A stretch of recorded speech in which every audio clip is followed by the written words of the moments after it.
Breeze Nation, good morning. It's your boy Pat, the designer, back at it again, man. Appreciate y'all for rocking with us as always. Heading up to day 8 of camp. Listen, I actually have something today. Normally, I just come in and I say what I want to talk about or what I want to see up at camp this day. And I am going to get to that as well. But I had to come on here and have a conversation because, like, I see people yesterday losing their minds, and the slow-mo video comes out of Caleb Williams, the Luther Burden, and is oh my God, this is the greatest thing ever, and Caleb Williams was dominant, and listen, I'm not going to take away from what Caleb did yesterday. It was a good day as far as, you know, certain periods, 11 on 11, he was solid, and this isn't a slander on Caleb at all, but seeing the highs that people went to yesterday and then seeing the lows that people have been at with Caleb Williams right now, especially, right, I want to say just the national media, but it truly is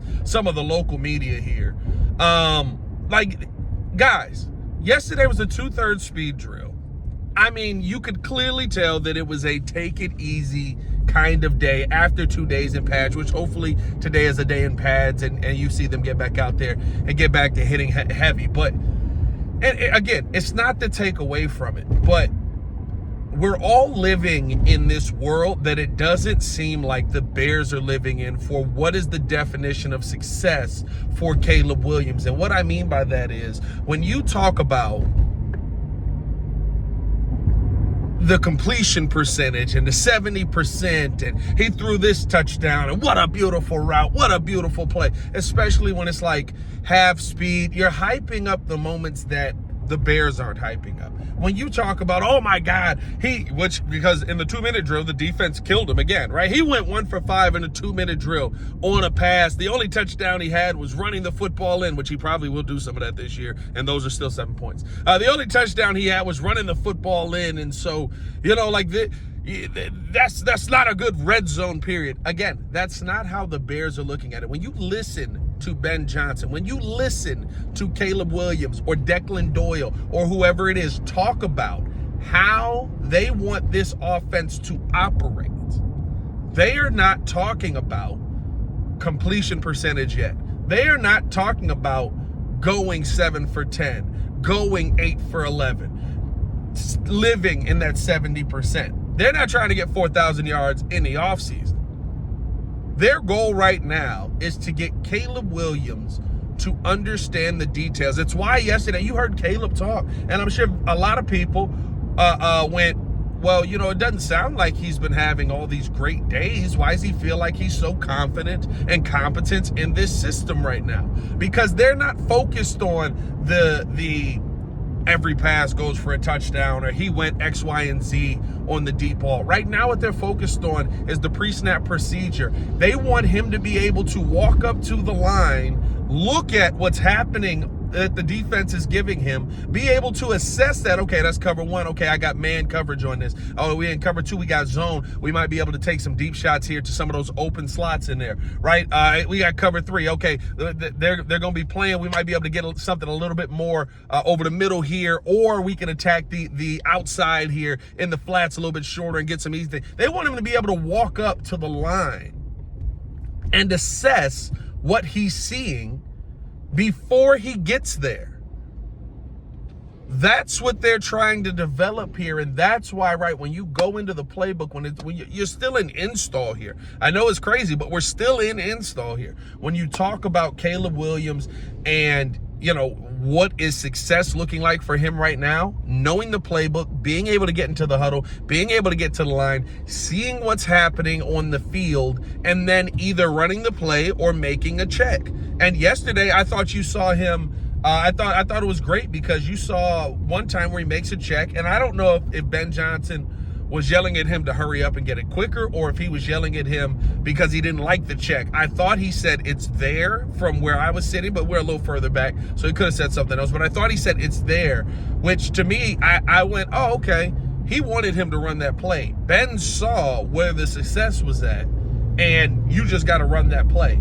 That's the part that they're trying to get Caleb to understand and to be really good at. And I think that's not where the national media, or even, like I said, some of the local media is living in. That's not the conversation that they're having. They're trying to have the conversation on, well, how many throws did he complete? How many touchdowns did he throw? We're going to get there, because if you get the minute details down right, then all of a sudden, it's easy to get the 70% completion percentage. Then all of a sudden, it's easy to get to 4,000 yards. It's easy to get to 30 touchdowns, because I know going into the play what I need to run. I know going into the play where I need this ball to go, where I need my eyes to be looking. So I saw yesterday, and listen, I get it. Like, it was a good throw to Luther Burden. I love the fact that Luther Burden is getting himself in the mix and scoring because of the playbook. If anything, I look at that more from the Luther Burden side of things. But we got to stop living in these highs of highs and lows of lows. Everything's not a hot take. Everything's not the end all be all. Some of the stuff, especially during training camp, truly is, hey, let's get through this. Let's get to this part. Let's take this one step. Not let's go from first floor to the top of the Empire State Building. So that's my rant for the morning as I head up here to training camp. Appreciate y'all for sitting through my TED Talk. Just listen to everything you're hearing with a grain of salt. That's truly what I'm saying. You know, if you hear that Caleb Williams had the greatest football day of all time, take it with a grain of salt.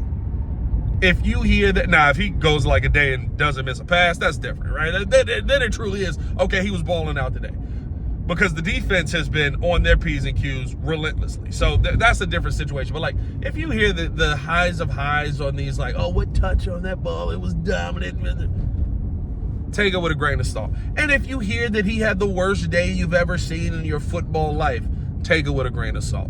A lot of this stuff is just figuring out the details. It's the word they keep using. It's the word we hear Ben Johnson use. It's the word we heard Kyler Gordon use. It's the word we hear Caleb Williams use. Everyone who's gone to the podium has said the details. Everyone. So, day 8 of camp coming up here. What I'm looking forward to see today, kind of that same conversation. Are the details there? I'm still waiting for the perfect day. We've had a couple of false starts. We've had a couple of miscues on the offensive line. I'm still waiting for the perfect day where, the offense runs smoothly. I don't know if that's going to come today. We may still be too early for that, but that day where the pre-snap procedure truly is 100% locked down, there are no issues. You know what you're doing. You know how you're moving. You know where your feet need to go. Everybody's lined up right. Routes are right. Yada, yada, yada. Ben doesn't have to lose his mind. I'm waiting for that day. I would love for that to be the day. Also, one thing we haven't seen, and I had to go back through my notes and look at this. We have yet to see a touchdown pass to DJ Moore. Now, it is not for lack of trying. There have been multiple attempts to DJ Moore, and they have, I believe, all but one, because there's one where Caleb overthrew it a little bit, have led to pass interference penalties. That plays into the game. That plays in, right? It's DJ Moore beating his man, Caleb Williams putting a good ball on him, but, right, like the second day in pads, Kyler Gordon basically, like, yanked DJ's shoulder pads apart, trying to bring him down and make sure that he didn't score a touchdown. So you get the PI there. And then, in a real game situation, you probably turn around and hand the football off and run the ball in. Or you let Caleb run the ball in, similar to what we saw yesterday. So very intrigued to see that. Want to finally see DJ Moore get a touchdown from Caleb Williams. I think that there's that relationship is one that's continuing to grow. And I'll tell you what, seeing DJ out there,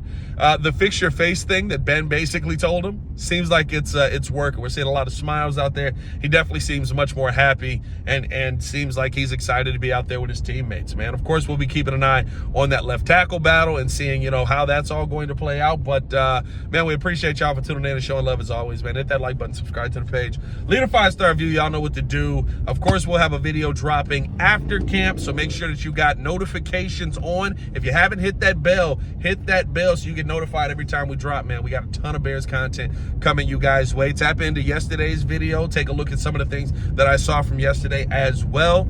And then if you want to tune in with Catching the Breeze over on the Patreon side, that is our Windy City Breeze newsletter. Go subscribe to the Patreon as well. Y'all stay safe out there, Chicago. Bear down. One love. See y'all later. Peace.